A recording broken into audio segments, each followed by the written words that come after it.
Your conscious mind is your thinking mind. That's your educated mind. That's what school fills with. It's where your intellect is resident. Now, your subconscious is your emotional mind. But look at this. It's your conscious mind that gives you the ability to choose. This is the part of you that can accept or reject ideas. It is the ability to originate ideas. You see, nothing can get to the subconscious mind without going through the conscious mind. Because the subconscious mind must accept whatever you give to it. It has absolutely no ability to reject. And get this, the subconscious mind cannot differentiate between what is real and what's imagined. You build a picture of yourself where you want to be, you get emotionally involved in that picture, you have to move into that vibration, you have to set up the attraction. That's how it works. It's like magic. But look at this. Remember what we just covered.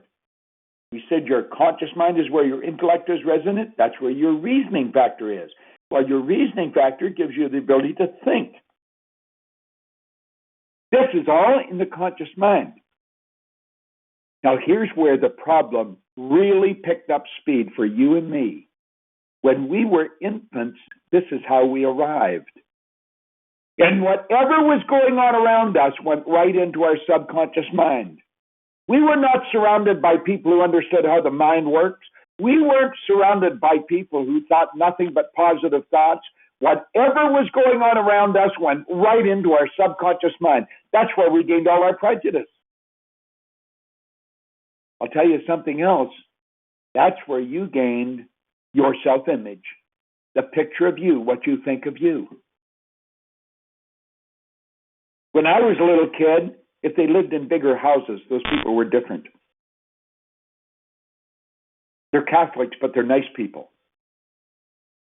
They're Jews, but they're nice people. They're Germans, but they're nice people. They're different. They're not like us. They're rich people, don't want to be like them. They're not happy. Well, some of them are very happy, and some of them are not. It doesn't make any difference whether you're wealthy as to whether you're happy or not. Since it doesn't make any difference, if you're miserable, at least you can be miserable in comfort. There's some consolation in having wealth. But stop and think of what was planted in your mind, the belief systems that were planted there. You can't do this, you can't do that. How many times did you hear no when you were a little child? Now, the self-image is only one idea. What we say a paradigm was, a multitude of ideas that are fixed in the subconscious mind. Fixed ideas are more commonly referred to as habits. And that went on and on and on. Now, we were also programmed genetically. Why do you think you look like your relatives? Why do you think that almost all welfare recipients are third, fourth, fifth generation welfare recipients? Do you know that if you're struggling getting to the next level, it's the paradigm that's holding you back? You know how to do it. You've got the wherewithal to do it. You've got the brains. Don't tell me you haven't got the brains. Don't tell me you're not smart. You are a genius.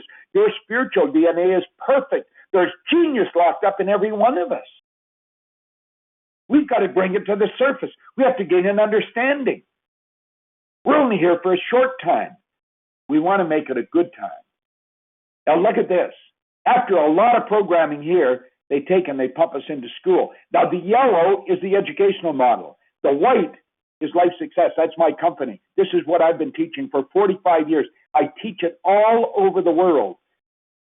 There's the person. They're his sensory factors. They're like little antennae. You can see, hear, smell, taste, touch. When you go to school, you hear what the teacher's saying. You hear with your ears. And because you hear what the teacher's saying, you gather information. Gathering information is exactly what it implies. It's gathering information. It's books stored up in the consciousness. Then they come along at a given period of time and they give you a test. And if you pass the test, they'll say you know it. Well, we've got a lot of people that pass a lot of tests that don't know very much because they don't even know how to get work. They don't know how to create work. They don't know how to treat people properly. We've got well-educated people that have been to school for a long time who are abusing their spouses and their children. This is bizarre. Why? This is still being handed out today in schools. Gathering books isn't knowing. Call it whatever you want. It's not knowing. Now, here's the difference. Listen with your emotions. You hear with your ears. If you listen, the odds are pretty good you'll learn. Now, if you really listen carefully, you go over this and over this and over this, you will learn how to multiply your business, because you can multiply it. You can turn it into a multi-million-dollar business. And you